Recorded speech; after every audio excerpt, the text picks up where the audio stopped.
ایک ایسی قوم جس کے شہر میں روشنی اور مال و دولت تھی، لیکن راتوں میں چھپا تھا ایک ایسا گناہ جو اللہ کو سب سے زیادہ ناپسند تھا۔ یہ شہر خوبصورت عمارتوں اور چمکتی سڑکوں سے بھرا ہوا تھا۔ لوگ عیش و آرام میں رہتے تھے، لیکن ان کے دل خالی اور اندھے تھے۔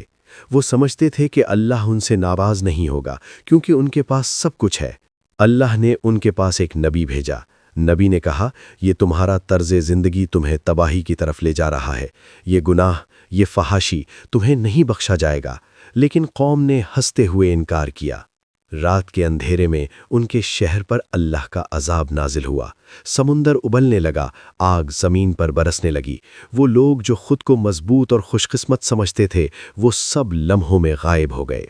یہ کہانی صرف تاریخ نہیں، یہ ایک انتباہ ہے۔ کیا ہم بھی اپنی زندگی میں چھپے گناہوں کی وجہ سے اسی تقدیر کا سامنا کر سکتے ہیں؟ سوچو، قبل اس کے کہ بہت دیر ہو جائے۔ قبل اس کے کہ بہت دیر ہو جائے۔